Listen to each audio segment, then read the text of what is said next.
bem-vindos ao podcast Bate-Papo sobre Saúde e Alimentação. Hoje separamos algumas perguntas para termos dois bate-papos muito interessantes. Começaremos com a nutricionista Simone Franzini Paes. Devido à crise da pandemia, o fluxo de pacientes aumentou ou diminuiu? Quanto aos atendimentos, eu tenho uma realidade diferente das nutricionistas que atendem em consultório particular, porque eu sou uma nutricionista do SUS, né? Então, nos primeiros meses da pandemia, o fluxo de paciente caiu muito, drasticamente, pelo próprio quadro da quarentena mesmo. E agora, na média de uns 2 meses para cá, aí tá aumentando bastante, né? Tá normalizando, na verdade, que o meu atendimento é só presencial mesmo. Nesses pacientes que te procuraram, as doenças ligadas à alimentação, como colesterol, diabetes e obesidade, tiveram um aumento muito significativo? Esses pacientes que estão voltando para os atendimentos estão realmente bem descompensados quanto ao quadro da patologia. E a gente sabe bem o porquê. Diminuíram as atividades físicas, né? Eles se tornaram mais sedentários. Tiveram um aumento de consumo de alimentos não perecíveis, como os alimentos industrializados. Aumentaram o uso de telas, né? De TV, celular, televisão. Ficaram mais ociosos em casa mesmo. Aumentaram o consumo de alimentos açucarados, bolo, brigadeiro, aquela festa em casa.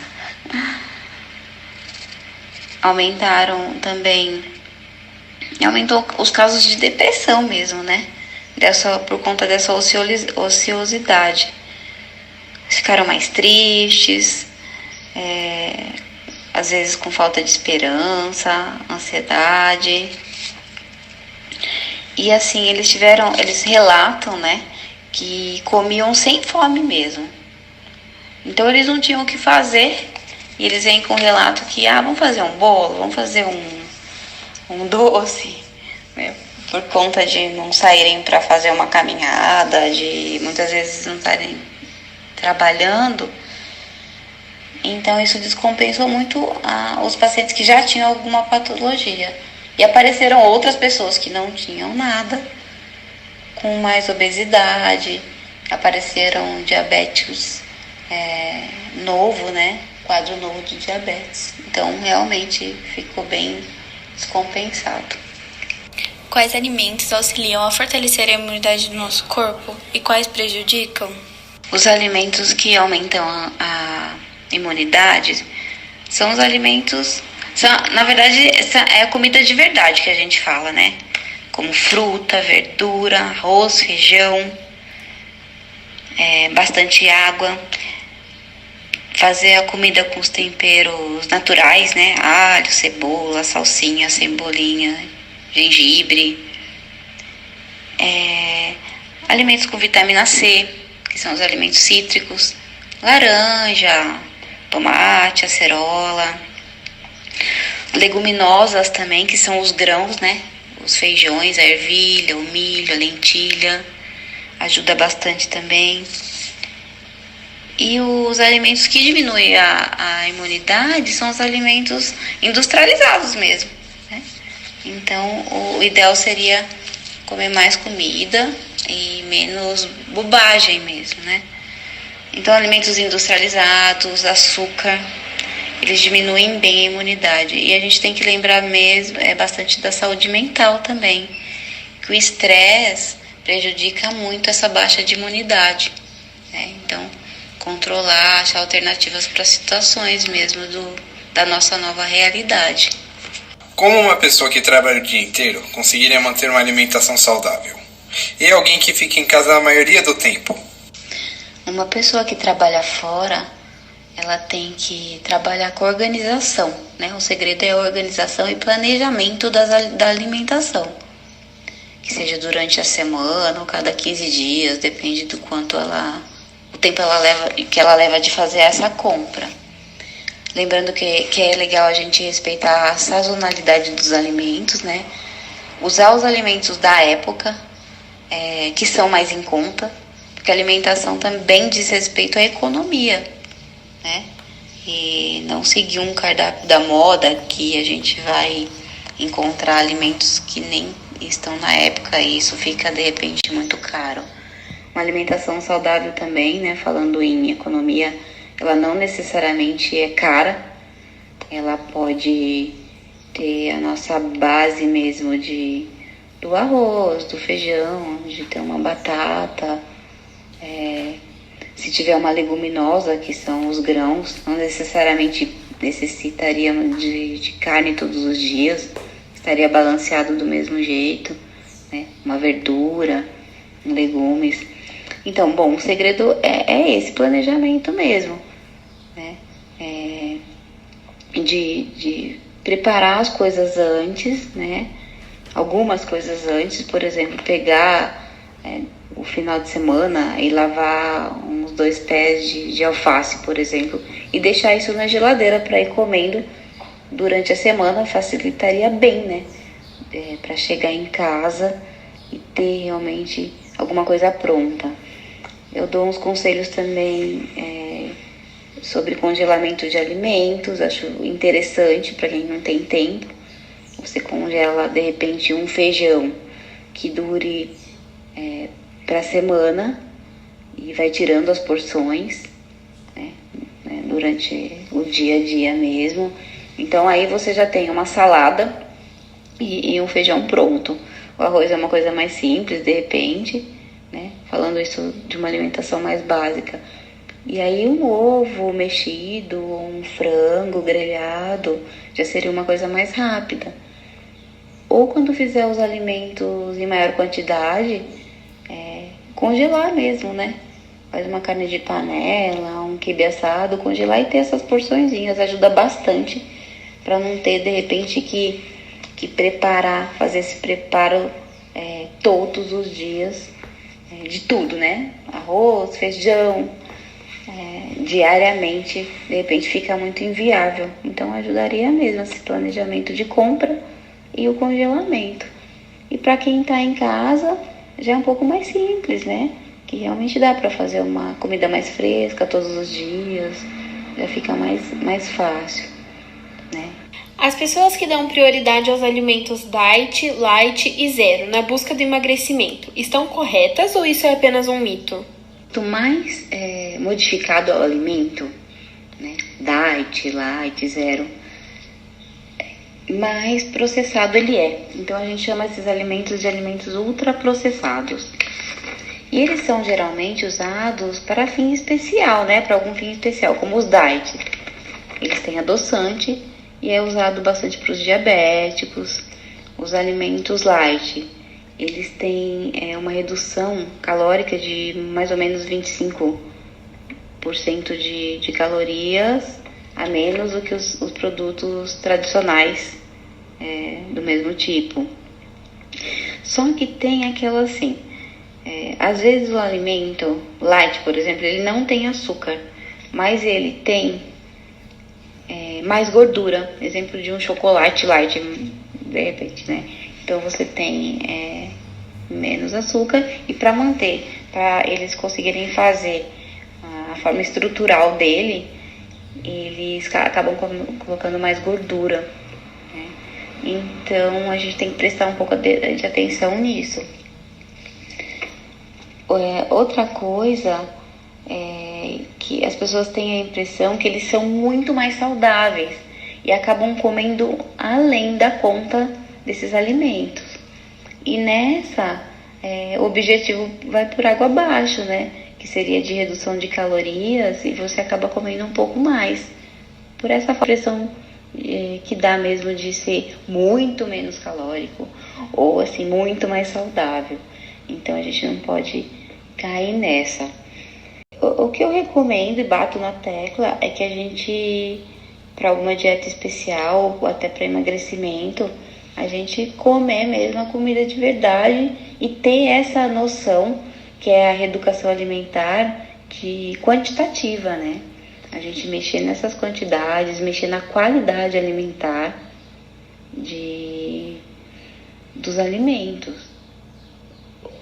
Não que não possa comer esses alimentos, mas assim, a gente tem que ter bem um discernimento para ter essa visão, que não são super mais saudáveis e não vai resolver o problema de tudo. Porque a alimentação, em geral, a gente tem que olhar o todo, né, do dia a dia.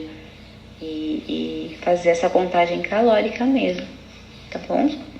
Para as pessoas que sofrem de algum distúrbio alimentar, quais as recomendações durante a pandemia?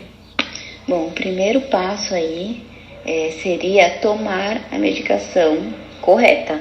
Isso é uma coisa que parece muito boba, mas as pessoas que fazem um tratamento que tem a base até alimentar, né, como um diabetes, que precisam de uma dieta em conjunto com o tratamento, como o diabetes, uma hipercolesterolemia, elas precisam tomar essa medicação corretamente. Isso acontece muito das pessoas deixarem pra lá, achar que tá melhorando e não tomar o remédio. E aí descompensa, né? A pressão, o diabetes. Então, primeiro passo é esse, tomar a medicação corretamente, tá?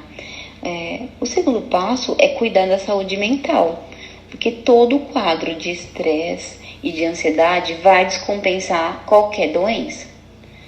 Então, achar alternativa aí para não ficar tão em pânico, diminuir os medos, para não piorar, né, o quadro da patologia.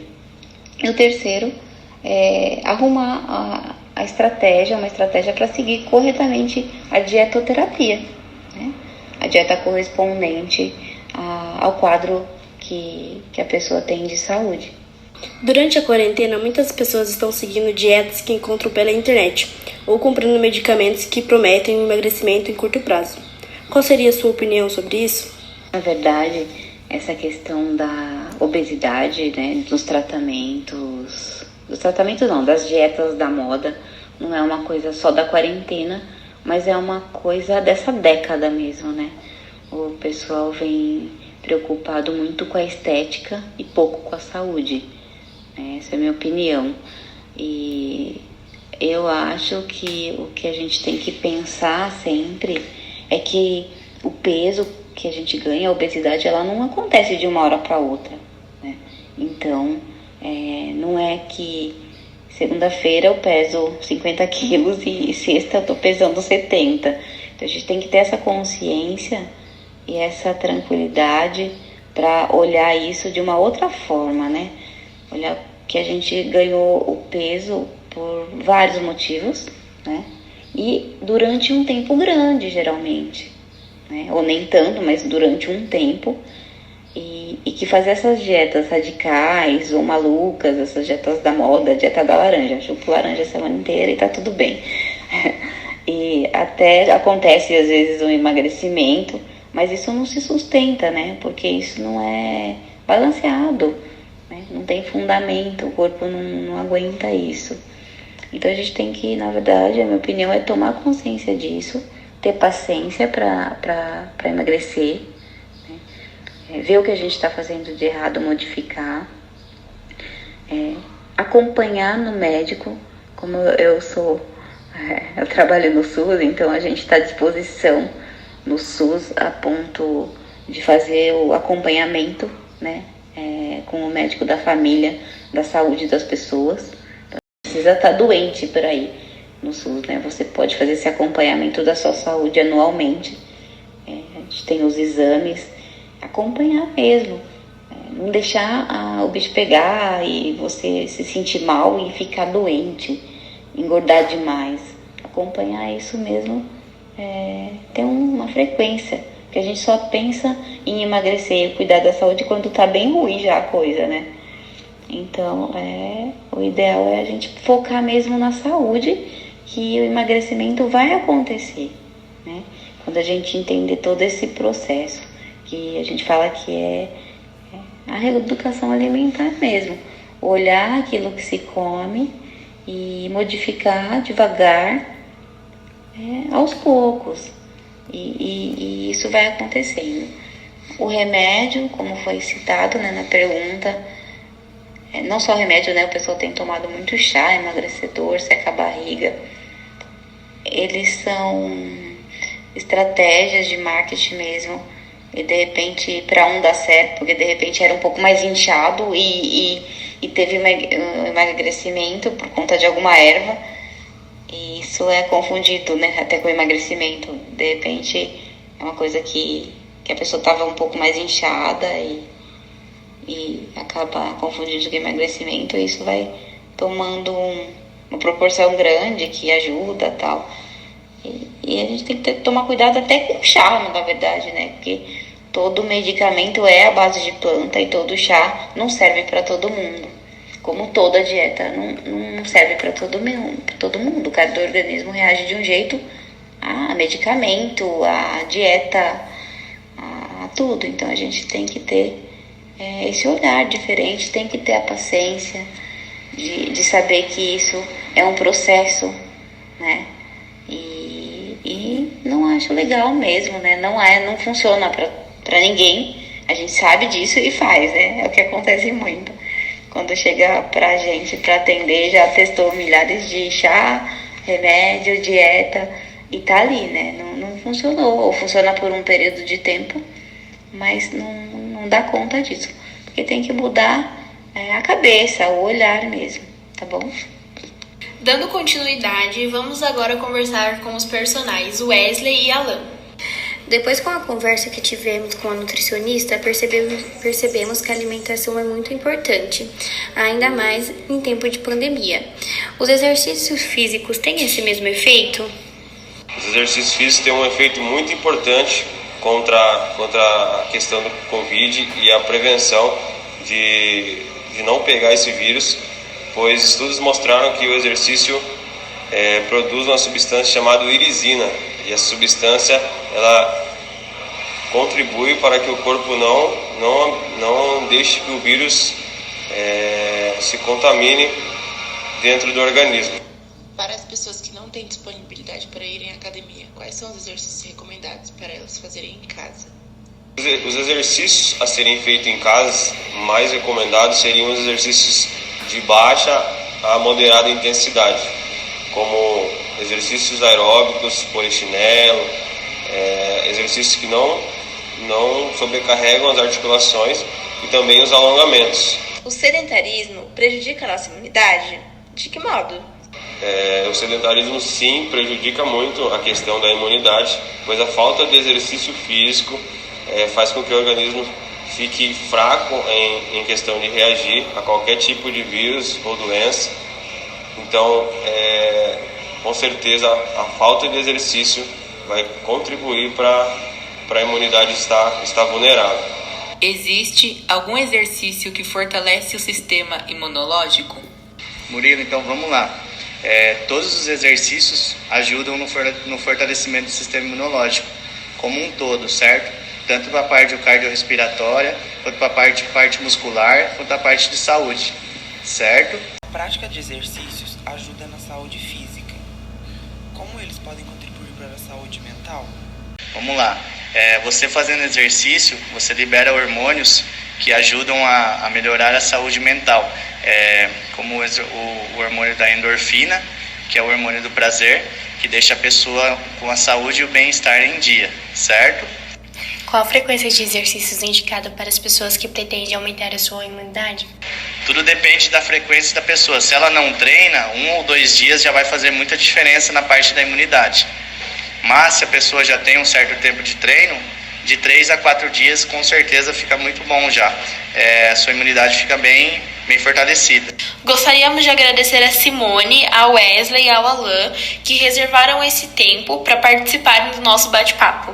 Esperamos que todos os ouvintes tenham gostado e aprendido muitas coisas. Até breve!